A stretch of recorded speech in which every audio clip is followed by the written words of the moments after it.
Bonjour, soyez les bienvenus dans ce podcast que j'ai intitulé « Des sons et des musiques qui nous font du bien ».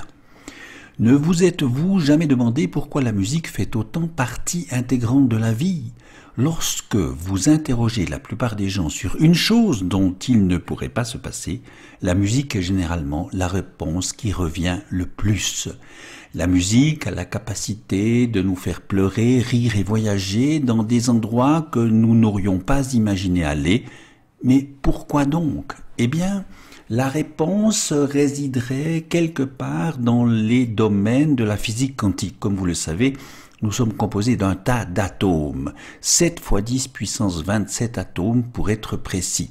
Et ces atomes se combinent, se lient et réagissent entre eux perpétuellement. Ils vibrent à des fréquences différentes en faisant résonner un son ou un bruit que nos oreilles sont incapables d'entendre mais qui fait danser nos atomes. Et c'est cette même énergie qui est à la source de toute la matière. De nombreuses expériences ont également été réalisées avec de l'eau. Et comment l'eau réagit aux différentes fréquences, eh bien les résultats sont tout à fait hallucinants. Tant de beaux motifs différents, géométriques, sont composés de plusieurs sons purs, de fréquences et d'amplitudes différentes, et deviennent de plus en plus complexes à mesure que la fréquence augmente. Et de plus, nous sommes composés à 60% d'eau. Notre corps humain d'adulte est composé à 60% d'eau. Et d'après la science, le cerveau et le cœur seraient eux aussi composés de 73% d'eau. Cela expliquerait en partie pourquoi notre corps et notre esprit réagissent si fortement à la musique. Nous sommes chimiquement connectés à toutes les molécules de la Terre et nous sommes liés atomiquement à tous les atomes de l'univers. Nous sommes littéralement de la poussière d'étoiles. Peut-être que nous sommes tous des êtres infinis connectés à l'univers par le son. Et lorsque nous écoutons de la musique, quelque chose se passe au plus profond de notre être, quelque chose que notre esprit est incapable de concevoir mais que notre âme semble comprendre très clairement. C'est un peu comme si chaque fois que nous écoutions de la musique, notre âme se rappelait de la maison. Et parfois, quand on écoute certains sons ou certaines musiques, nous avons l'impression d'entendre la terre-mère nous parler à travers eux. Dans l'approche de Nassim Haramein, ce n'est pas juste une impression puisque tout est fait de vie, de vibrations, d'informations et d'énergie qui en se condensant peut devenir de la matière. Nous sommes ainsi en résonance permanente avec cette source, cette conscience cosmique, cette divine matrice sans laquelle rien ne peut être ou exister. La musique, elle aussi, se décline en vibrations, en fréquences. Certaines nous seront bénéfiques et d'autres moins. Nous allons découvrir par exemple ce que le musicien et chercheur Michel Gauthier nous en dit. Ce sera le 2e chapitre, l'effet de la musique sur le vivant.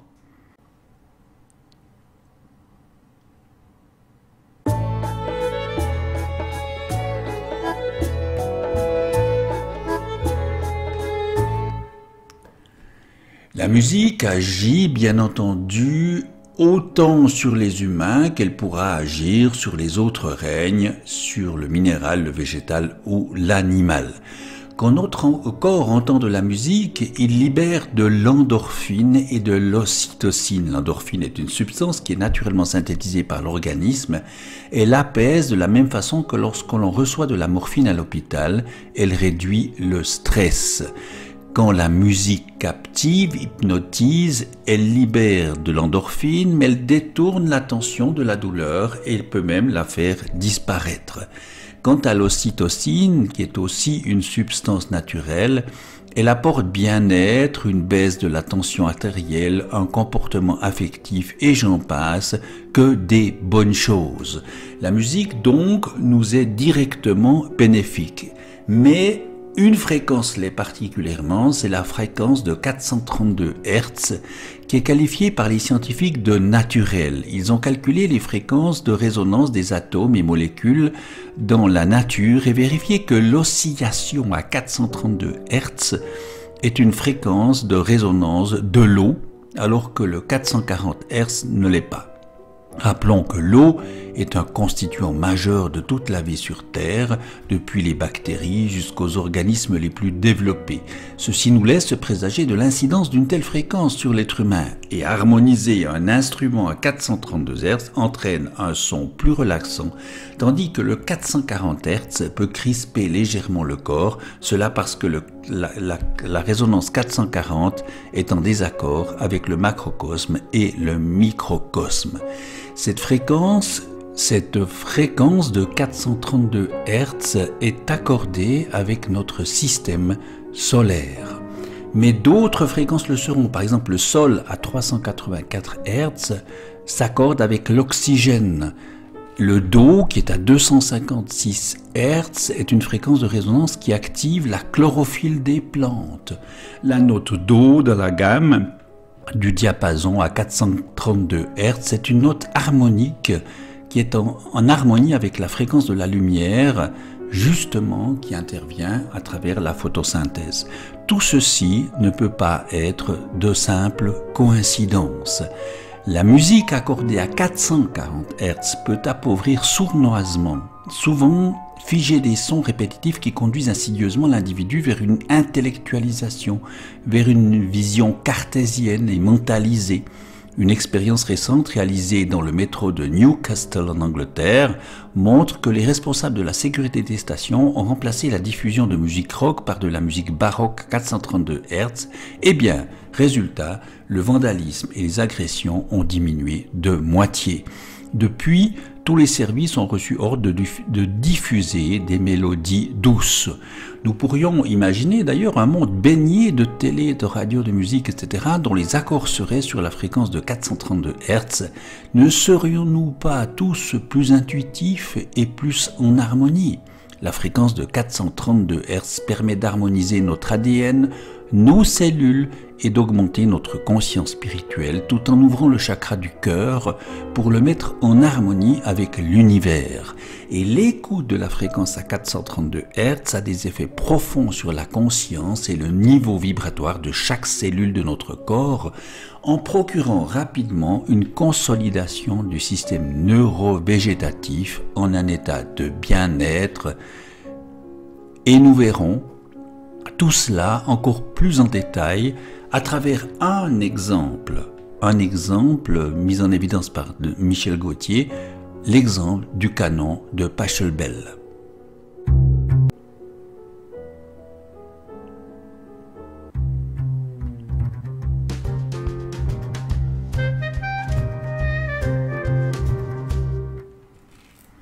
Beaucoup connaissent cette mélodie écrite au XVIe siècle.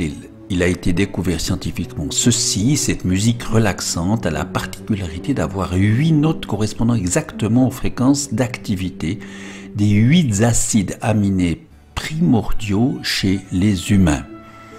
On sait aujourd'hui que chaque acide aminé possède sa propre fréquence qui se fixe en oscillant dans les cellules. Ces 8 notes essentielles font partie de notre chaîne polypeptidique, la chaîne de 10 à 100 acides aminés qui sont reliés. Son écoute pénètre notre corps et va stimuler dans la protéine d'activation de la GPT-base. Cette activation permet au circuit enzymatique de réguler le métabolisme de la biosynthèse, toutes les réactions chimiques de notre corps, la gestion du chaud et du froid, la digestion, le rythme cardiaque, etc. Elle est extraordinaire dans sa composition, cette mélodie ou le canon de Pachelbel. Et cette mélodie a voulu s'assurer qu'elle fasse du bien, quel que soit le moment où on l'écoute, en lui attribuant de nombreux couplets sur des rythmes différents. Les basses ayant une fréquence de résonance choisie par Pachelbel, elles viennent réconforter le thème initial au niveau du rapport entre les fréquences. La protéine nourrie par cette musique produit un puissant anti-stress pour les humains. Un seul conseil, écoutez-le le plus souvent et vous verrez, à contrario, une recherche démontre également qu'une musique très populaire, construite sur les mêmes bases que le canon de Pachelbel, c'est-à-dire sur ces fameux 8 notes et couplets, mais qu'elle peut avoir aussi, cette musique populaire, un effet exactement contraire, c'est-à-dire un effet négatif. Nous verrons par ailleurs comment aborder d'autres fréquences qui peuvent nous être bénéfiques.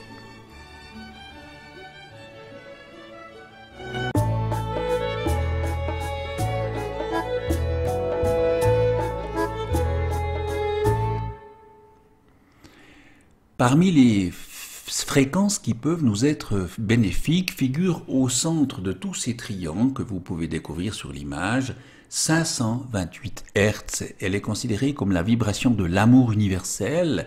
Elle est utilisée par les biochimistes en génétique pour réparer et reprogrammer l'ADN qui est déstructuré. Elle a même permis de dépolluer une partie du golfe du Mexique. 398 Hz, c'est la fréquence qui vous libère des peurs et de la culpabilité. 639 Hz, c'est la fréquence qui influence l'équilibre relationnel et la tranquillité, qui permet l'unification avec le tout et les connexions neuronales. 963 Hz, c'est la fréquence qui nettoie la glande pinéale. 417 Hz, c'est la fréquence qui vous aide à contrôler vos émotions. Cette fréquence nettoierait des expériences traumatisantes et dégagerait les influences destructives d'événements passés. 147 Hz rehausse la concentration et le processus de prise de conscience. Elle est considérée comme un régulateur. 174 Hz, c'est la fréquence de base pour stabiliser votre évolution et réduire la douleur physique. C'est la sécurité et la sérénité. 852 Hz est l'éveil de l'intuition et le retour à l'ordre spirituel, à l'amour inconditionnel. 285 Hz, c'est la fréquence qui permet d'accélérer la conscience avec laquelle vous pouvez accéder à la vérité et à la sagesse. Chaque expression à travers le son, l'émotion ou la pensée possède une fréquence spécifique qui a des effets tout autour d'elle-même. On peut élever son taux vibratoire de bien des manières par la méditation, mais aussi par l'écoute de la musique appropriée. Il existe une relation harmonique qui résonne en toutes les sphères de l'espace, des plus petites aux plus grandes, nous dit Nassim Haramein. Pensez à tous les protons qui vibrent et résonnent entre eux. Pensez à tous les électrons qui vibrent et résonnent entre eux. Puis à toutes les planètes, tous les systèmes solaires, toutes les étoiles, toutes les galaxies, les superamas qui vibrent et résonnent entre eux dans l'univers. Imaginez alors le nombre d'octaves existant entre le proton et l'univers. Nous baignons très clairement dans la musique des sphères. Une musique appropriée peut nous conduire en ce lieu unitaire à travers la singularité de notre cœur, où les désirs et les besoins, les fausses croyances, les culpabilités ou les peurs sont apaisés. En ce lieu unitaire se vivent des expériences océaniques, des complicités avec l'univers, des liens forts faits de lucidité, de sérénité, de confiance et de courage notamment. En ce lieu unitaire, la vie peut être bonne, paisible et sereine. La bienveillance et la bonne volonté y règnent simplement parce qu'elles émergent d'un sourire intérieur, apaisé et détaché à l'égard de l'ego et de ses recherches éperdues de sécurité, de confort, de richesse, de pouvoir, de gloire ou de jouissance. On peut jouer et faire jouer cette résonance harmonique entre toutes les sphères de l'univers, s'y sentir comme à la maison, en communion et en harmonie. Et justement, pour goûter à cette communion et à cette harmonie, nous pouvons écouter en entier cette fois-ci le canon de Pachelbel.